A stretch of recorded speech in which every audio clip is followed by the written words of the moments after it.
He was fired at, burned with cigarette butts, pierced with a nail in his right foot, and severely beaten with an electric baton.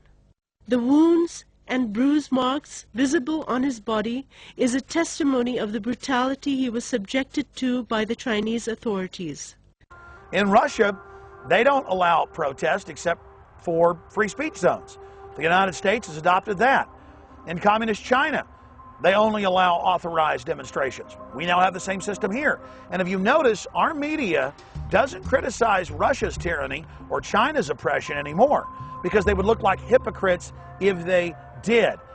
In the past, our government would criticize the North Vietnamese or the North Koreans or Fidel Castro for torturing people. Now, you don't hear them criticizing authoritarians and despots around the world, because our government is doing everything that dictators do, as if they're going down a checklist of every horrible thing that corrupt regimes do, and trying to even go further than tyrants have in the past. George Bush was correct when he indicated that the Constitution is only a piece of paper.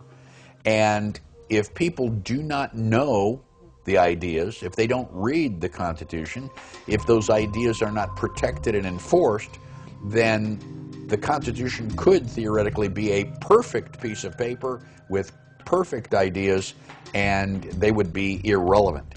If you want to know how much protection the Constitution gives you, I challenge you to stand on a railroad track with a train coming and hold up a copy of the Constitution as your protection. And you will discover in very short order that the Constitution will afford you essentially no protection whatsoever. No, absolutely not. I will never take a mandatory vaccination. Ever, ever, ever.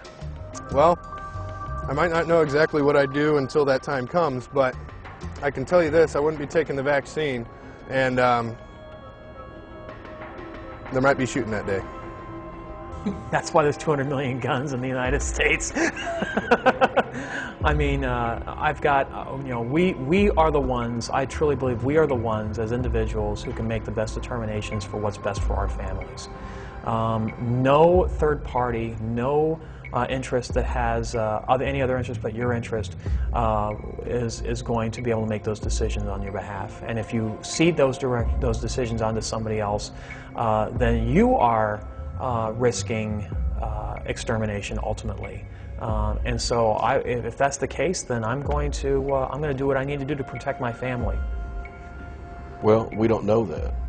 That's another big question and problem with the bigger question that we're discussing here, and that is the increased level of control by the federal government to dictate to citizens everything.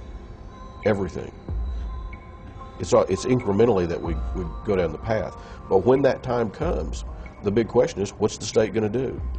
And so I finally decided and realized we needed a process in our state, and I think every state needs this, to be able to address that. So I've introduced another bill that will address that problem of how do legislators, how do the people quickly, efficiently react to unconstitutional acts that the federal government takes. We talked about putting teeth in the Constitution by funneling the federal tax dollars through the state, then the state could pass it on. We also need a mechanism in which state legislators can easily bring a question before the House or the Senate, the legislature, address that issue that's unconstitutional, they believe is unconstitutional, and then be able to address it publicly, openly, and vote it up or down. Again, I sincerely hope that our government has not gotten so corrupt that we have government agents in this country willing to come to my door armed, with the intention of incarcerating me and giving me some mandatory vaccination, because I will resist with every ounce of force that I am capable of generating, which is considerable. My very first question during my presidential campaign was relative to the anthrax scare that was prevalent at the time. And the question was, Mr. Badnarik, what is your position on mandatory vaccinations? And because I was very new at a new candidate, I hadn't learned how to couch my answers diplomatically. As an engineer, under moments of stress, I still blurted out the truth. And my answer to the question was, you bring the syringe, I'll bring my .45, and we'll see who makes a bigger hole. Well, the Second Amendment is the right of the people to keep and bear arms, and that leaves them with the authority and the power to be the last say-so in fighting off tyrannical government. And the one thing that the Democrats and the liberals and a lot of people make a mistake about is that the first part of the Second Amendment, where it says a well-regulated militia being necessary for the security of a free state, comma, the right of the people to keep and bear arms shall not be infringed. Well, some people think that the reference to militia is talking about the Army or the National Guard. Well, there's two things wrong with that. The National Guard wasn't formed until 100 years later, and the Founding Fathers didn't even like the idea of a standing army. So they certainly weren't guaranteeing the right of soldiers to keep and bear arms. The discussion, they say, well, they never envisioned machine guns, and yet they did have weapons that were capable of firing multiple rounds at once. In fact, they were experimental, but they did exist. They knew about them. Personally, I think it's one of those balance issues that if a person can engage their target. Well, the Second Amendment says the right to keep and bear arms. It doesn't specify what type of arms, and it doesn't specify pistols, shotguns, rifles, assault rifles, whatever. It says arms. So I think what you just described there, the fact that a populace should be able to defend itself from their government, if necessary, includes the right to have any sort of weapon that the federal government or any government has. I draw my line in the sand when I know beyond a shadow of a doubt, and I can feel it and see it, taste it, that my rights are being violated. That's when I take a stand. Would you be willing to be force vaccinated? No. Then would you be willing to go to a quarantine camp? No. What do you plan to do if they come knocking on your door? Well, you know, you bring your syringe, I'll bring my 40.